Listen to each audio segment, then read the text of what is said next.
From the EPAWA headquarters in South Allentown, Pennsylvania, it's time for Weather Weeklies, an informative video of the ins and outs of weather that affect you most in the EPAWA coverage area.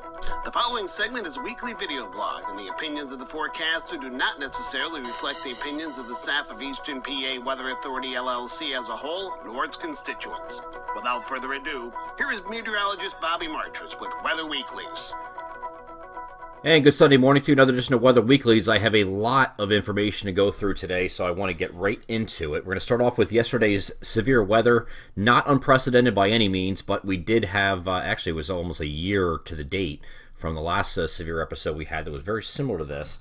A lot of reports here that were shown by the Storm Prediction Center. Anything in blue here is considered all the wind reports. The one black square here is a high wind report. That's anything over 65 knots. So obviously very, very dangerously strong wind. With the hail reports, that would be anything you see here in green. There are a total of 40 of those. You'll notice, though, tornadoes, 0. Okay, we get a tremendous amount of pictures and video and you name it on social media, and a lot of people will automatically assume that there was a tornado. It might look like a tornado, might look like you got a little like a wedge tornado we saw up in Scranton. You might have had damage that represents what you would think a tornado would be. But until the National Weather Service can go out and investigate, this will be still 0. This could change, but I will just caution those videos, even the video we saw yesterday. We saw a video up here in Scranton. I actually tweeted this out, that it was very indiscernible, and the person that sent it to me was very disappointed that I said that. They're like, well the video's right there. It shows that wedge tornado. You can see it. You can't see any rotation from that video, and you can't determine that it was an actual tornado. I know there's a lot of accounts from that. People are saying they hear a lot of roaring winds. You can have a lot of times have what look like tornadoes that are just scud clouds. Not saying it wasn't a tornado, definitely, but until the National Weather Service gets out here and investigates, and they do that by looking at the damage path, if they're seeing everything going in a straight line, that was not a tornado. Like down here, Lebanon County, Lancaster County, York County, we had some damage that was a straight line winds that were everything is kind of blown in one direction. Just because there was no, you'll see something like something tipped over, like maybe a large 18-wheeler vehicle or a barn ripped apart, roof taken off a house.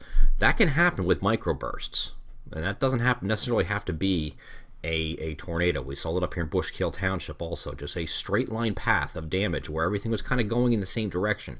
Not a tornado. It will assimilate the damage of like an EF1, EF0, or EF1 tornado, because they can do the same thing. A microburst can put some straight line winds down, but they can be as strong as over 100 miles per hour. But it's just a very hyper local event. So a lot of those are just considered wind right now, but the National Weather Service investigating a few of those could change those to tornadoes if they see that the damage path has been going out in different directions. If you're getting things going and falling in different directions, then that indicates there could be some tornado damage. But if you see everything going in the same direction, all the trees and everything else are getting ripped off and thrown in one direction, that's usually not a tornado, and it's usually a microburst or just a very, very strong wind gust. Okay. That being said, here's what we have right now. This could change. Of course, those couple areas I mentioned, especially up here by the Pittston area, Scranton area, that was one of them. And there was another one down here by I think it was Lancaster County, northern Lancaster, or Lebanon, in that area. So just those two might be changed, and I'm sure they'll be investigated. And if it does, we'll let you know. The next several weeks in 5-day intervals. This is looking at what we're looking at in temperatures over the next several weeks between the 25th and March 1st. This is going to be skewed warm here. Because we just had a very warm day yesterday that was included in this, the 25th. We also have one cool day today, which is back to near normal, but then we also have temperatures going back up again to above normal this week all the way through Wednesday. So these are going to be above normal here. A lot of cold out here in the western United States, but then when we get to the 2nd to the 6th, you see you have a warm up here. This is just slightly above normal for our area at this point.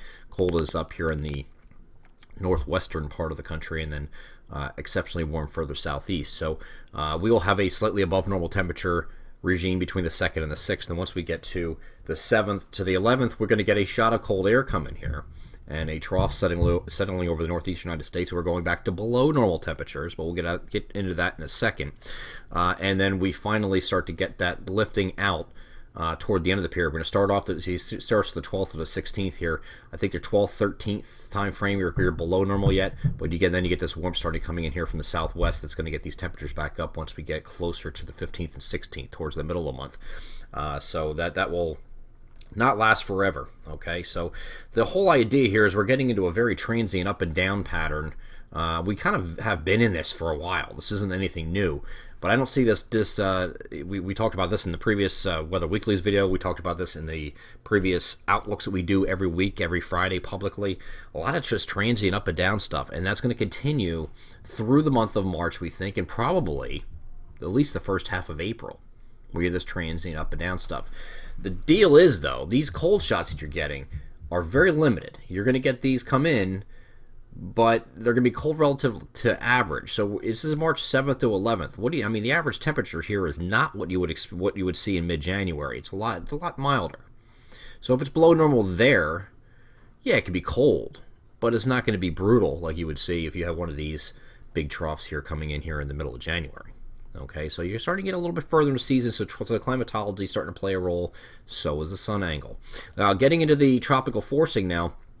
Right now, I just showed the European group here, the European ensembles, because they're all in agreement with what's shown on the GFS ensembles also. Currently in phase 2. We're currently in phase 2 here. I don't know what I just did there.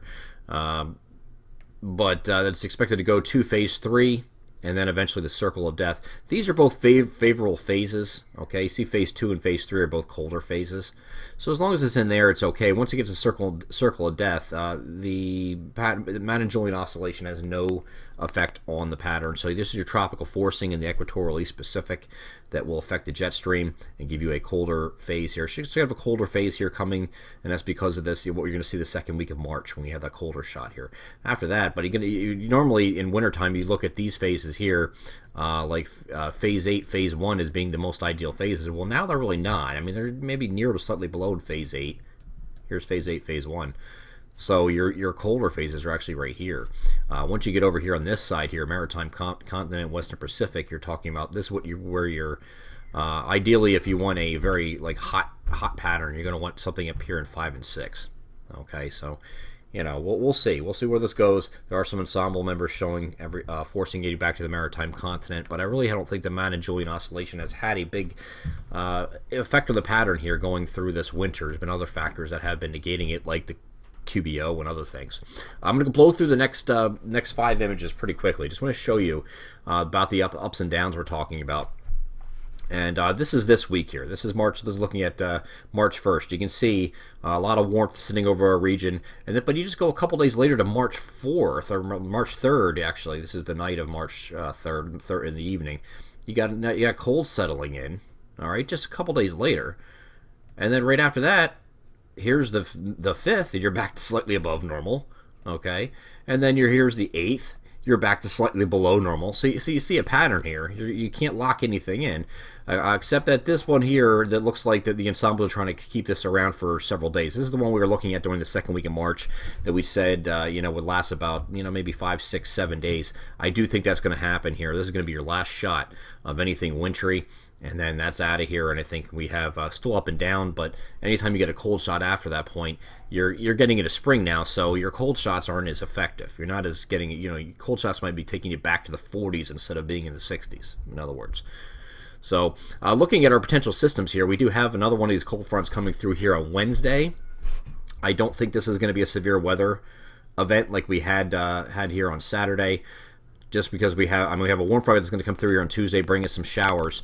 I do think you have a lot more cloud cover. The temperatures will not be quite as high, so you're not going to get into any widespread severe activity. Plus, the cold push behind this is not quite as potent as the first one. I mean, we dropped yesterday pretty incredibly from the lower 70s earlier in the day, and then when the front came through, we were down in the 40s within a matter of 45 minutes. I mean, it was a pretty dramatic drop off with the temperatures once those the line of storms came through and did its damage and went through. So it went back from late spring to like a late spring temperature all the way back to back to winter again and back to reality. So we have another one of these fronts coming through here on Wednesday, but you will have that warm front move through on Tuesday that will precede it with showers. And then we have another little system, the little clipper system, showing a little bit of light snow. Now, again, you're getting into, this is March 3rd verbatim, or actually the night of March 2nd overnight into March 3rd. Little clipper system rides the northern stream and comes down and gives you a little bit of a possible snow event. Now, why is that possible? And same reason we're into these up and down temperatures.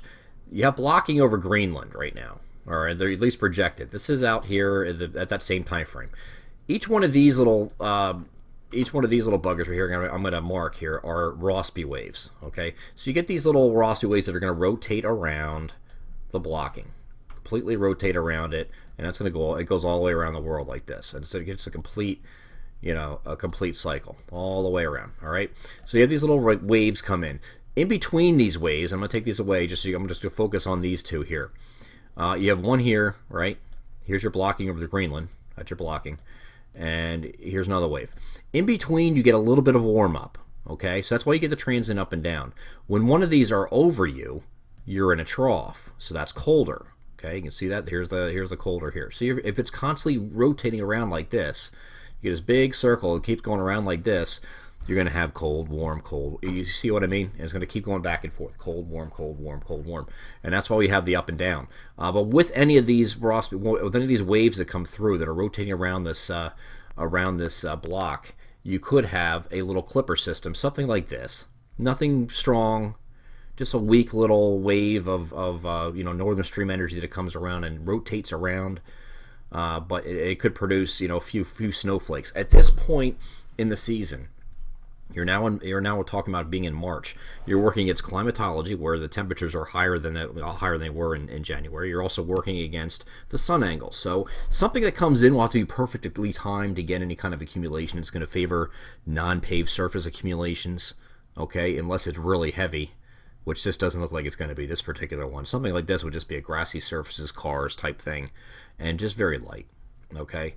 Also, remember the ground's very warm right now, so that's going to play a little bit of a role. Okay, so it has allowed the last week or so, or 10 days, has allowed the ground to thaw out pretty quickly. I mean, you had temperatures that are all-time February record highs that were set here on Friday. So the ground is pretty much thawed out down for a little bit. So it's going to take a lot for this to really stick. I would favor areas of elevation, areas in the interior, and like I said, you could still see flakes here on out. I don't expect, for the large part, I don't expect much in the way of accumulations, but we'll keep an eye on it just in case.